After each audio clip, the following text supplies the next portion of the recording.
আসসালামু আলাইকুম প্রিয় দর্শক শ্রোতা, খামারি ভাই বোনেরা, বিশেষ করে আমি একজন কাটিং উদ্যোক্তা। সারা বাংলাদেশের প্রত্যেকটা জেলা উপজেলা সর্বস্তরে আমি কাটিং দিয়ে থাকি। বিশেষ করে প্রতিবেদনের মাধ্যমেই কিন্তু কাটিংগুলোর বিজ্ঞাপন দিয়ে থাকি।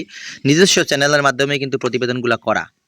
এখানে কোনো ভাড়াটিয়া চ্যানেল নেই, কোনো রকম প্রতারণা নেই, জালিয়াতি নেই। সরাসরি আমরা এমন একটা নাম্বারে অনলাইনে দেই, সেই নাম্বারটা অ্যাড করে আপনি ইমো, হোয়াটসঅ্যাপে আপনি সরাসরি নিজস্ব কাটিং দেখে অর্ডারটা করতে পারেন।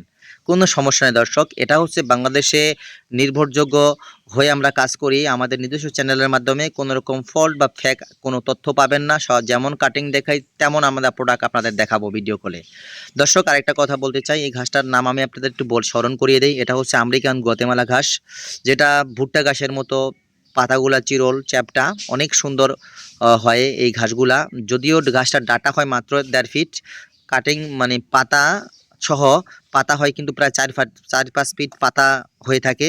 পাতার দিক থেকে সবচাইতে বেশি পাতাযুক্ত ঘাস, মানে বড় পাতা বিস্তার করে থাকেন আমেরিকান গুয়াতেমালা ঘাসে। আর এই আমেরিকান গুয়াতেমালা ঘাসটা যদি কষ্ট করে একবার আপনি রোপণ করে ঘাস ফলাইতে পারেন, সেক্ষেত্রে দীর্ঘমেয়াদী প্রায় 7 থেকে 8 বছর পর্যন্ত আপনি ওই জমি থেকেই বারবার ঘাস কেটে খাওয়াতে পারবেন।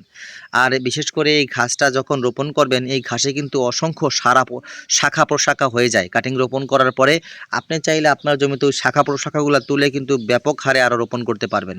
সেই ক্ষেত্রে আপনাকে অবশ্যই প্রথম ধাপে কিছু কাটিং সংগ্রহ করতে হবে, রোপণ করতে হবে এবং কাটিংয়ের ঘাস চাষ নিশ্চিত করতে হবে। তারপরে কিন্তু আপনি পর্যায়ক্রমে আপনার জমিতে পর্যাপ্ত পরিমাণ ঘাস চাষ করে নিতে পারবেন।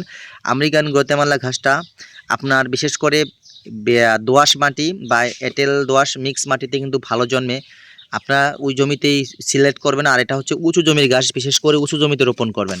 তাহলে আপনি বছরের পর বছর এই গাছ থেকে একটা রেজাল্ট পাবেন। আর এই ঘাসটা জানেন অ্যালোভেরা জাতীয় জেলি পদার্থ রয়েছে, ক্যালসিয়ামের পরিমাণটা অনেক বেশি। এমন কোনো ঘাস নেই যে আমেরিকান গুয়াতেমালাকে পিছনে ফেলতে পারবে। ক্যালসিয়ামের রাজা বলা হয় এই গাছটাকে। আপনি কষ্ট করেও হলেও চাষ করে আপনার গবাদি পশুকে প্রতিনিয়ত একবার দৈনিক আপনার এই ঘাসটা খাওয়ানোর চেষ্টা করবেন দর্শক। আর সেই জন্য আপনাকে পরামর্শ দিচ্ছি, কাটিংয়ের জন্য ভালো মানের কাটিং রোপণ করবেন, ভালো মানের সার্ভিস পাবেন। আর আমরা ভালো মানের কাটিংগুলোই সবসময় কাস্টমারদের দেওয়ার চেষ্টা করি। দেখেন 500 পিস কাটিং নিয়েছি ফরিদপুর জেলায়।